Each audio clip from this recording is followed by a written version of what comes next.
पटाना बिने भाई हो अजय भैया ए भिखारी ए राजन भाई हाय देखा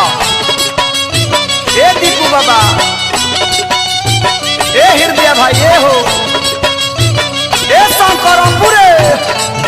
ए पवन प्रेजेंटेड बाय आदिशक्ति फिल्म्स। बबुनी बक्सर बलिया चाइत में गईली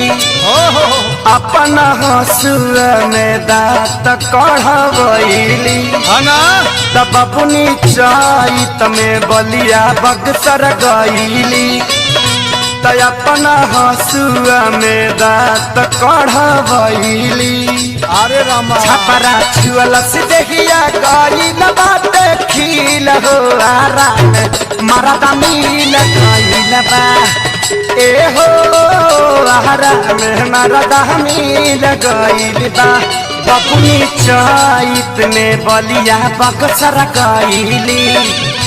त अपना हसुआ में दांत कढ़वैली छपरा छुअल से देखिया गईल बाटे खील हो आरा में मरदा मिल गईल बा ए हो जवानी को रखील गईल बा ए बुलबुल भैया धीरज रे धीरज भैया ए बात भैया है देखा नया में हा ए बिने भागलपुर छोड़ दो आजा पाला आइए ए लाडू भैया हो भैया भैया खाए गाड़ी लो भाजा आइए मनु हो एक मत छोड़ दो मेरा बहादुर मुरली भैया रजुआ रे तुमको छोड़ दे आइए अच्छा कि कौन डॉक्टर भी करता नहीं करता हां बाहर शंकर भैया बाहर बबुआ में से संगे ले चले अरे जियो बिने भैया जल्दी घर भोज कर के एगो नया आ जाओ लइकवा का कहता बाबू का कहता का बबुआ मोहनिया डिहरी गईली सासाराम हो लागल जब घाम त पाका के खैलिया में हो ए हो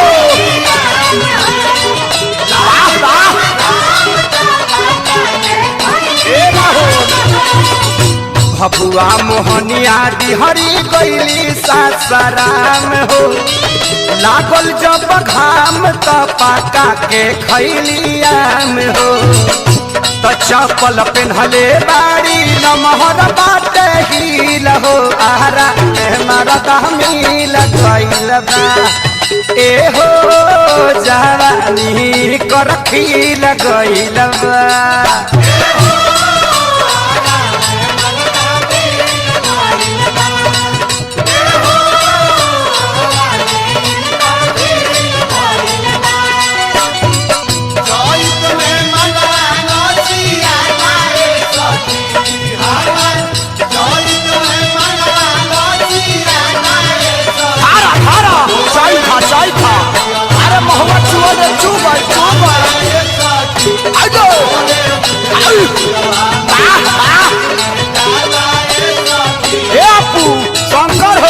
भैया आई देखो पूरा मुंबई के इवेंट हुई छापा तारा मार टिकट से करा के राजा हो गई हो बनारस छोड़ा मुंबई रहो ए पवन बाबा ओहो लइकवा कहता का हाजीपुर सिवान में बिहान नहीं हो कैली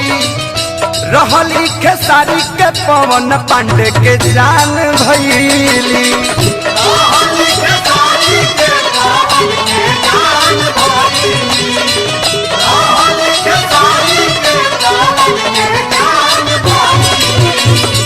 हाजीपुर सिवान में बिहान नहीं हो कैली रहली खेसारी के पवन बाबा के जान भैली त पूरा जिला करतावे इहे फील हो आहारा मरदा मिल गईल बा ए हो कहा ई कर डील भइल बा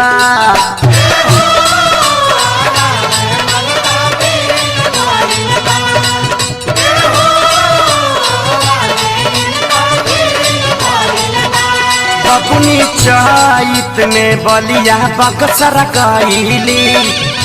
दयापना हंसुआ में दात कढ़वैली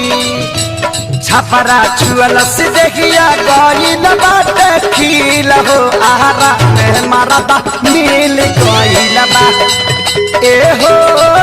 जवानी को रखिल गईल बा